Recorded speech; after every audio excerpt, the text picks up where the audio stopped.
When God is silent, it's not because he's forgotten you, it's because he's preparing something so precise, so weighty, that the silence itself becomes a test of whether you can handle the next level of glory or not. You pray, you fast, you cry out, and heaven seems closed. But what if the silence is actually the loudest confirmation that you're in the center of his will?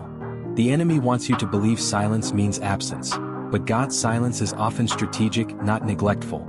He was silent for 400 years between Malachi and Matthew, but that silence broke with the cry of a savior.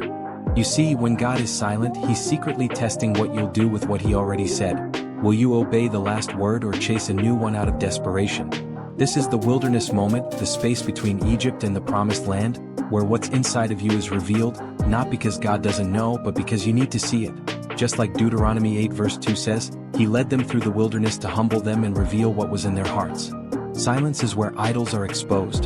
Your need for validation, your addiction to confirmation, your lust for control, and God's trying to kill the noise so you stop confusing his voice with your feelings.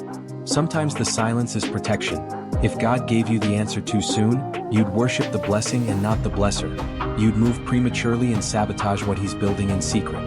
And don't miss this. Jesus was silent when accused before Pilate, Matthew 27 verse 14, not because he was powerless, but because power doesn't panic, it stays still when it knows who holds the outcome. That same stillness is what he's forming in you. God's silence is also preparation. He's aligning people, resources, and timing, and while you're begging for a sign, he's developing your stamina. Look at Joseph, thrown into prison, falsely accused, forgotten by men, but heaven was not ignoring him, it was setting the stage. Psalm 105 verse 19 says the word of the Lord tested him until it came to pass. Some of you are living in that testing right now. The silence is not random, it's calculated, surgical, meant to extract from you what noise and applause could never touch. God's developing your character in the shadows so the spotlight won't destroy you. You cry out, "Why aren't you speaking?" And heaven responds through delay, "Because I'm building you into someone who doesn't need constant reassurance to walk in faith." Hebrews 11 verse 1 says faith is the evidence of things not seen, not heard, not felt, just believed. That's what he's after in you. And here's the shocking truth. Sometimes God goes silent to see if you'll keep seeking him or settle for substitutes.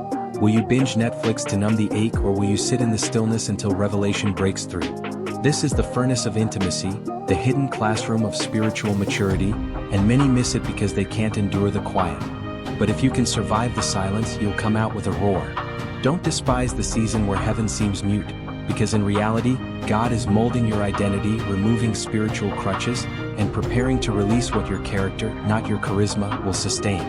So here's your warning. Don't misinterpret God's silence as abandonment. It's a setup for something your prayers didn't even have the vocabulary to ask for. Stand still, stay faithful, and don't fill the silence with counterfeit voices, because when he finally speaks, everything will shift, and you'll realize the silence was the sound of your breakthrough being formed behind the veil.